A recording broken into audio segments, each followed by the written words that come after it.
गुरु गोविंद दो खड़े, काके लागू पार। गुरु गोविंद दो खड़े, काके लागू पार।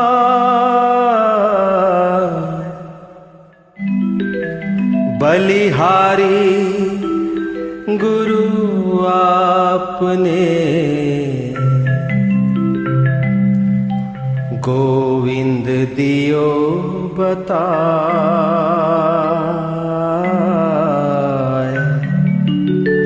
गोविंद दियो बताए। आकाश में पूरब और पश्चिम में कोई भेद नहीं है। आकाश में पूरब और पश्चिम में कोई भेद नहीं है। लोग अपने मन में भेदभाव को उत्पन्न करते हैं। लोग अपने मन में भेदभाव को उत्पन्न करते हैं और यह सच है ऐसा विश्वास करते हैं। With the warm greetings, I, Sati Jindal, extend my warmest welcome to each and everyone invited here on this spectacular and auspicious day to honor the great deeds of Maharshi Ved Vyas. Guru Purnima को व्यास पूर्णिमा के नाम से भी जाना जाता है। नारद पुराण के अनुसार इस दिन ज्ञान और जीवन की सही दिशा बताने वाले गुरु की आस्था की जाती है। महाभारत और चारों वेदों की रचना करने वाले महर्षि वेद व्यास की आज पूजा की जाती है। आइए इस दिन के बारे में कुछ और बातें जानते हैं ईशानी कुंडू द्वारा। नमस्ते, मैं ईशानी कुंडू कक्षा 8वीं अ की छात्रा गुरु पूर्णिमा के शुभ अवसर पर कुछ बताना चाहती हूँ। गुरु पूर्णिमा का त्योहार हिंदुओं के साथ साथ बौद्ध धर्म और जैन धर्म के लोग भी मनाते हैं। भगवान से भी बड़ा दर्जा गुरु को दिया गया है। गुरु के बिना जीवन की कल्पना भी अधूरी है। हिंदू धर्म के अनुसार बृहस्पति देव सभी देवताओं और ग्रहों के गुरु हैं। एक तरफ माता पिता हमें संस्कार देते हैं तो दूसरी तरफ गुरु हमें ज्ञान देता है। गुरु का ज्ञान और शिक्षा ही जीवन का आधार है। गुरु पूर्णिमा का त्योहार हर वर्ष जुलाई के महीने में मनाया जाता है। यह आषाढ़ के महीने में पूर्णिमा या पूर्णमासी के दिन पड़ता है और इसलिए हर साल गुरु पूर्णिमा की तारीख बदल जाती है। इस दिन हिंदू के सबसे लंबा ग्रंथ महाभारत के रचयिता गुरुदेव व्यास जी का जन्म हुआ था, जिसे गुरु पूर्णिमा या व्यास पूर्णिमा के रूप में मनाया जाता है। एक छात्र जो सीख और ज्ञान प्राप्त करता है वह अक्सर इस बात पर निर्भर करता है कि उसका शिक्षक कितना धैर्यवान है। इस प्रकार गुरु पूर्णिमा के त्योहार का नाम सूर्य के प्रकाश से पड़ा, जो चंद्रमा को चमकाता है। अर्थात एक छात्र केवल तभी चमक सकता है जब उसे अपने गुरु का प्रकाश मिले। गुरु पूर्णिमा का त्योहार मुख्यतः दो प्रमुख समुदायों से जुड़ा हुआ है। पहला है हिंदू धर्म। गुरु पूर्णिमा को भगवान शिव की पूजा के लिए मनाया जाता है। हिंदू पौराणिक कथाओं के अनुसार भगवान शिव ने अपने 7 अनुयायियों को योग का ज्ञान दिया और इस प्रकार एक गुरु बन गए। दूसरा है बौद्ध धर्म। यह त्योहार बुद्ध को सम्मान देने के लिए मनाया जाता है, जिन्होंने धर्म की नींव रखी। बुद्धों का मानना है कि इस पूर्णिमा के दिन बुद्ध ने बोध गया में बाधी वृक्ष के नीचे ज्ञान प्राप्त करने के बाद उत्तर प्रदेश के सारनाथ शहर में अपना पहला उपदेश दिया था। तभी से उनकी पूजा होते आ रही है। Maharshi Ved Vyas' life is a prototype for eons to come. Now, let us welcome Anna Sen Gupta, who is going to present us a melody.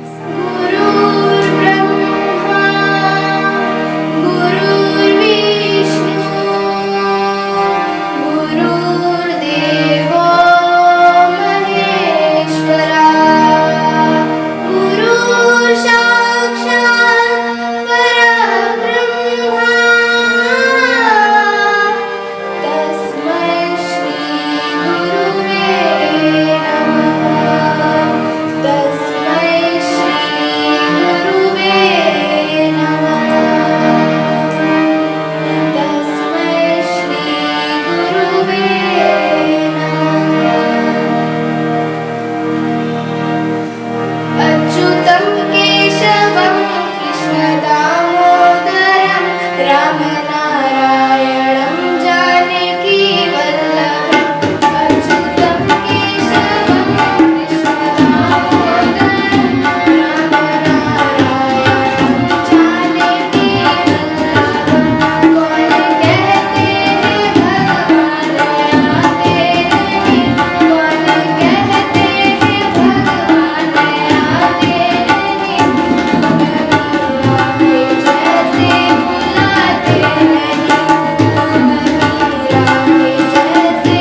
Let us hear a speech presented by दिया Sudipta. ज्ञान का भंडार हमें, किया भविष्य के लिए तैयार हमें।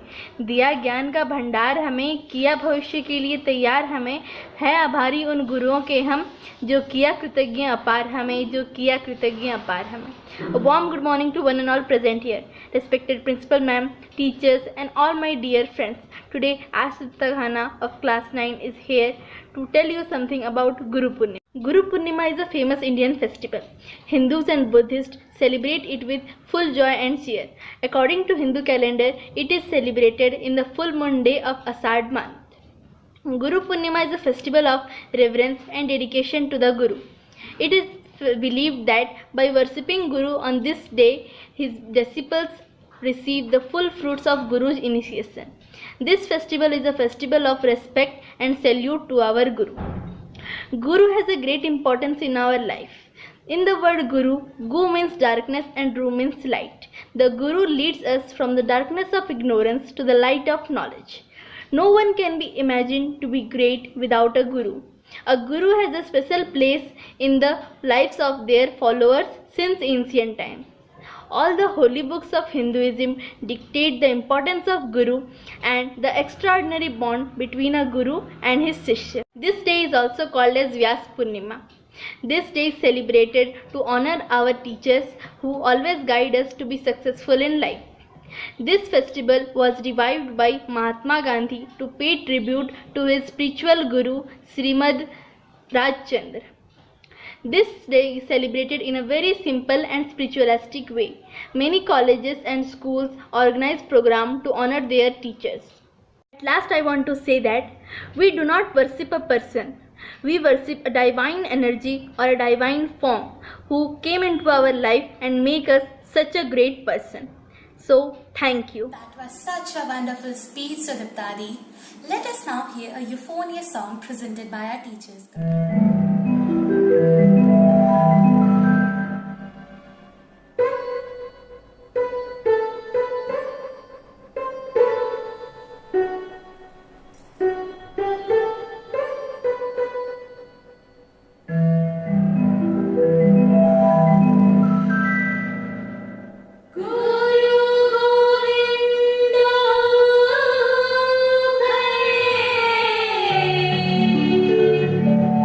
Agila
performance.